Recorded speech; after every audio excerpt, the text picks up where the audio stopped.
First, let's get back to Japan and join Alan Quinlan. Alan, good morning to you. How you doing? Morning, Ger. How are you? Yeah, good. What part of the world are you in? I'm in Nagasaki at the moment. And how come you're there? I'm here for just a day or two off, just to come down and see Nagasaki. Obviously, there was.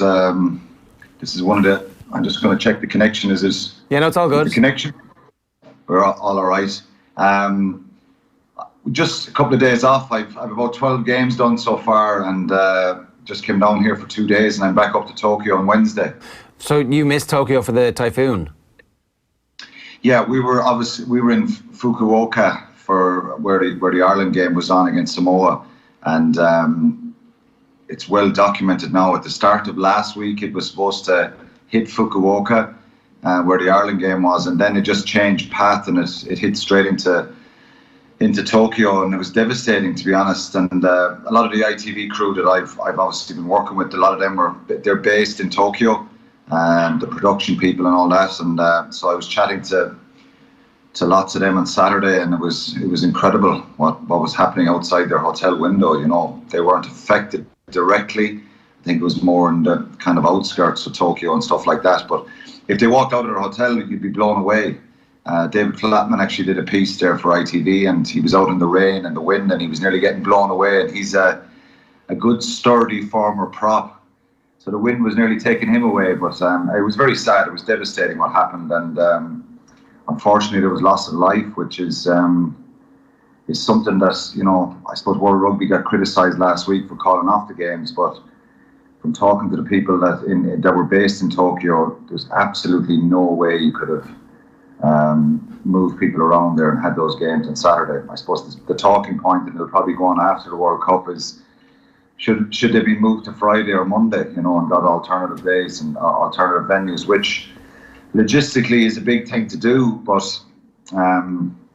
I suppose the Japan-Scotland game was the game. If that didn't go ahead, I think it would have been, the World Cup would have lost a lot of credibility. The other games weren't that directly affected. I spoke to French people last week and some of their squad and their management, and when I was down in Oita, and I did the France-Tonga game, and I think France, what the indications I was getting were France were going to put out a second team anyway against England and finish second in the group and be fresh for a quarter-final against Wales. So anyway, it's unfortunate events over the weekend, but at least Ireland performed and got a good result anyway. Yeah, okay, I want to talk to you a little bit about the Japan game, because their performance in that first half against the Scots was absolutely sensational. Everything went to hand. Every tackle was broken. Every player in the tackle was trying to make an offload, and generally it was finding a support runner who was taking a great angle away from the cover defence. They played absolutely sensational rugby in that first half. Yeah, they did. It was incredible to watch, and I don't know if you saw it, but they interviewed Tony Brown, the assistant coach, before the game, and the question was asked of him was, are they feeling the pressure of the nation and maybe the pressure and expectation that came after the Ireland victory? And he said no, that there's only one way they can play, and one way that they're programmed to play, and that's just move the ball, and that's what they've been working on for the last kind of 12, 18 months, is trying to peak at the right time and play that brand of rugby and hold on to the ball as much as they can and limit their mistakes. And you know, it's very hard to get the ball back off them, Ger. You know, and Ireland obviously shipped a fair bit of criticism for the loss to Japan, but it probably puts it in context. None of us really realised how good they could be. I know I said it, I was worried about Japan before the competition. We were all talking about Scotland and how pivotal that first game would be, but none of us realised how good Japan could be, and they backed it up last night with a sensational. That first 50 minutes, as you said, was sensational. It was incredible to watch, and they were amazing. Just the pace, the offloads, the quality of their passing. It was brilliant to watch. You'd give them a chance against the Springboks, right?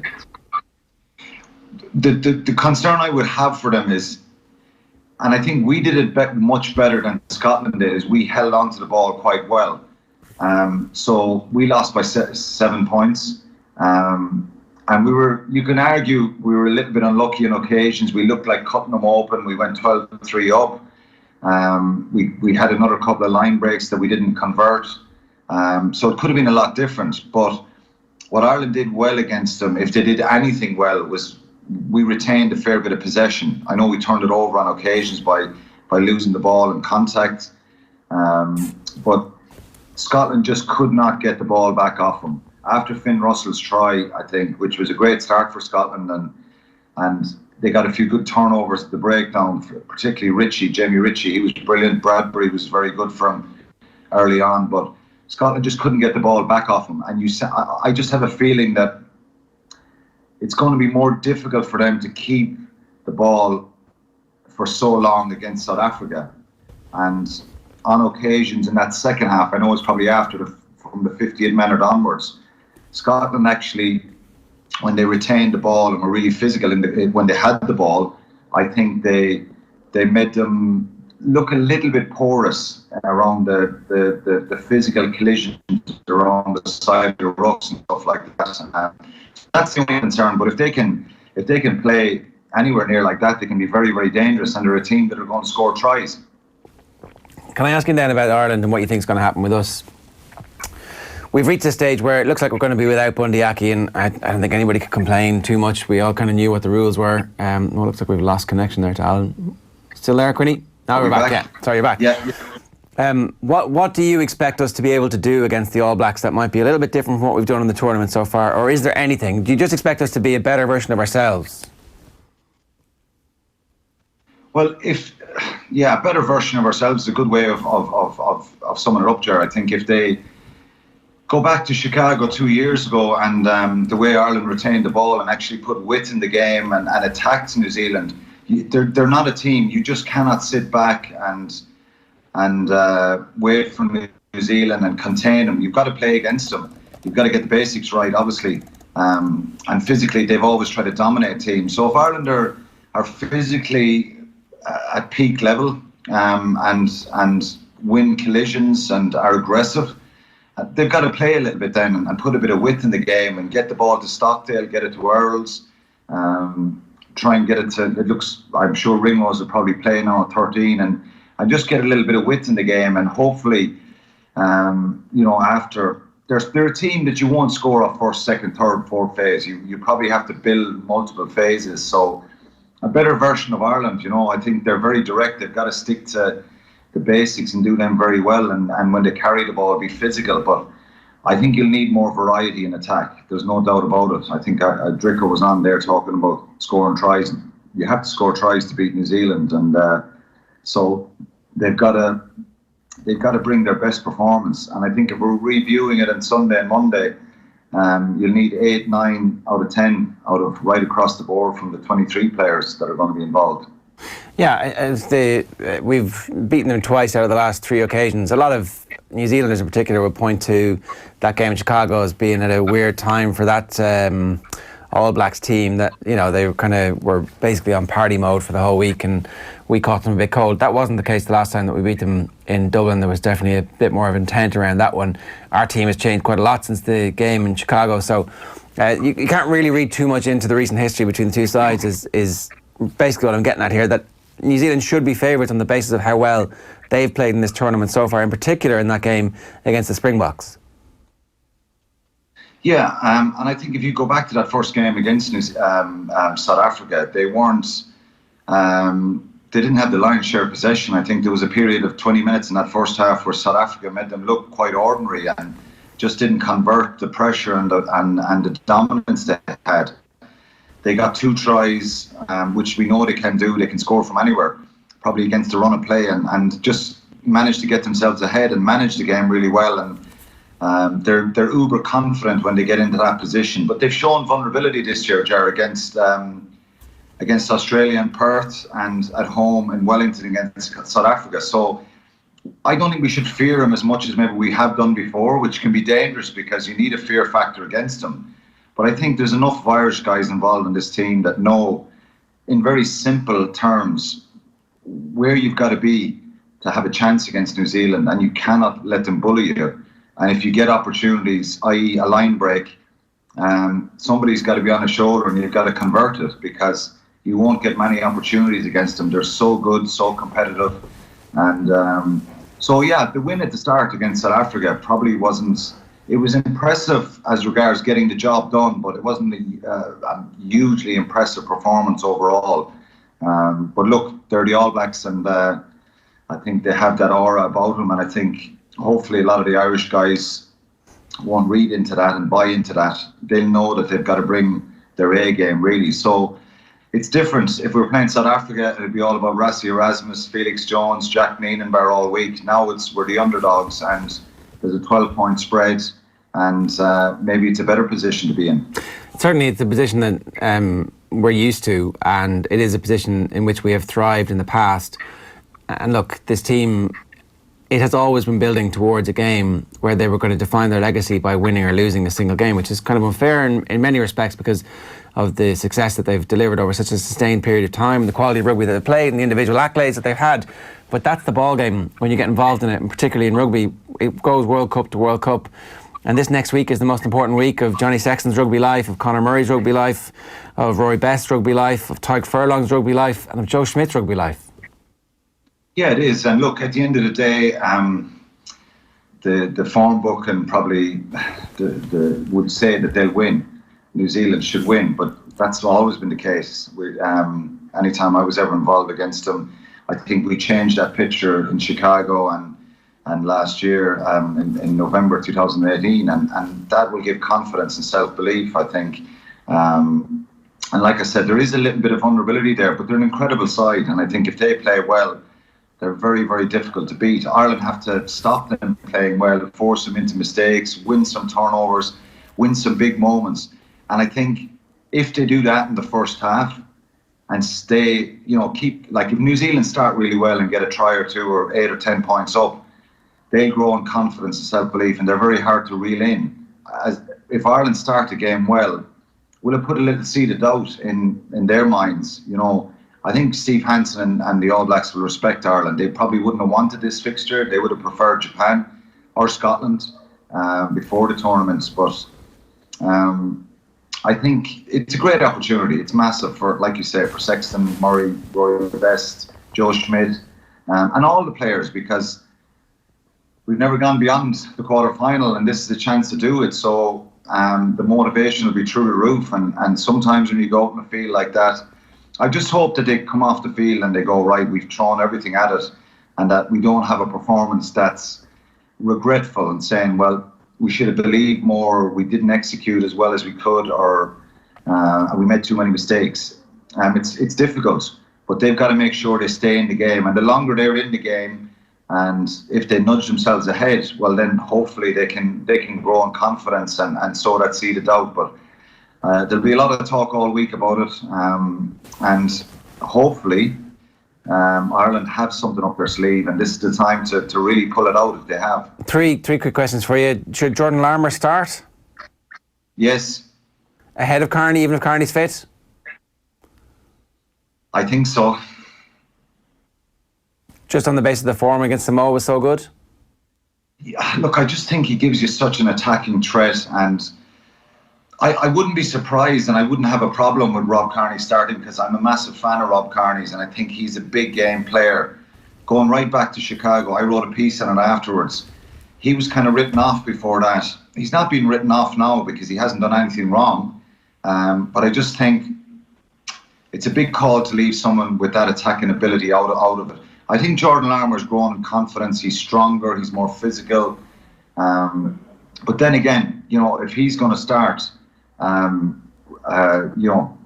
going to kick a lot to Jordan Larmour. They're going to test him. So I could be wrong, but I think on the basis of what we've seen, I'd probably start him. Where's Tyke Byrne featuring in at the minute? I think he's close to starting as well. I think he played really well at the weekend, and he brings a lot of footballing ability, variety in his carries. He's very similar to James Ryan, the way he can pick a line. But again, Peter has so much experience, and he is a big game player like Rob Kearney. These are guys that they're steely. They're guys who speak in the dressing room. They won't take a backward step. And that's okay if the game is tight and physical. But I just think, look, I think Jordan Larmour and Tyke Byrne are going to be good. they're going to be in the coach's thoughts, whether they pick the team tonight, tomorrow. I think they'll wait on Bundy Aki's decision.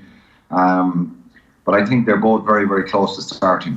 Yeah, I see the benefit of having a really strong bench in a game like this where there is 15, 20 minutes left to go. Like if you look at the bench in Chicago, it was at that stage players with not very much experience who were coming on to try and see out the game. And I'm not even sure Josh may thought that we were going to win that game, but because we had them again in Dublin, he might have been targeting that one. But like in a World Cup, those last 15 minutes of the game, if we have any chance of winning it, we're going to be close in the last 15 minutes. And having somebody like Peter O'Mahony to come on when Rory Best is coming off, if Sexton has to come off, having him to come on and be the captain at that point might be important.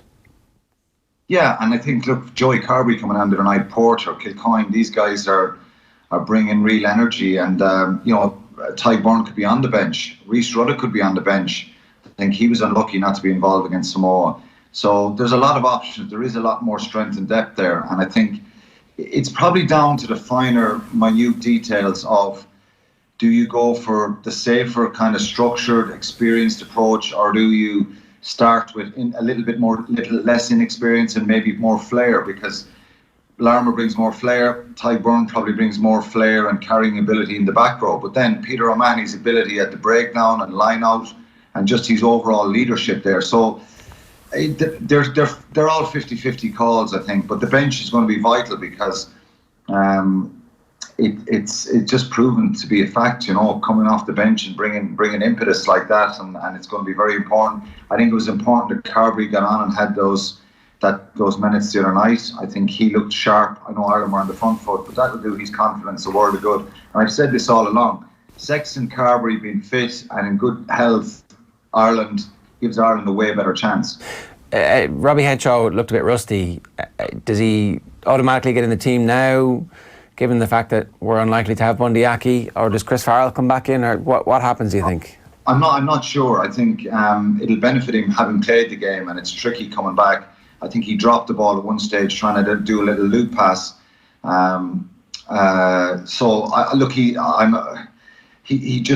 He's so influential, Henshaw, when he's on song, and I think that game will benefit him. He was a little rusty, there's no doubt about it. Does he move to 12 and Ringrose go to 13? Well, he can play, that's the Leinster centres, so there's a benefit to having Sexton, Henshaw, Ringrose together. But then Farrell brings a real presence about him and a size and a physicality. It depends, again, what way they want to play. I'd be very comfortable with any of them playing, but I think Henshaw will start and I think Ringrose will start. Okay, and you don't think Bundy Aki's going to get off? I'm hopeful more than anything, but the mitigation is the Samoan fly to have Setatini. He dipped a little bit himself, and that's probably where they're going to go with it. And both Bundy Aki's arms wrapped around the back, so there was a genuine attempt to tackle, and it was probably the way the player fell backwards made it look a lot worse. And so Nick Berry couldn't find that mitigation in a short period of time. I thought probably it was the correct call, but yeah. If they can bring it to a situation where the red card was enough punishment.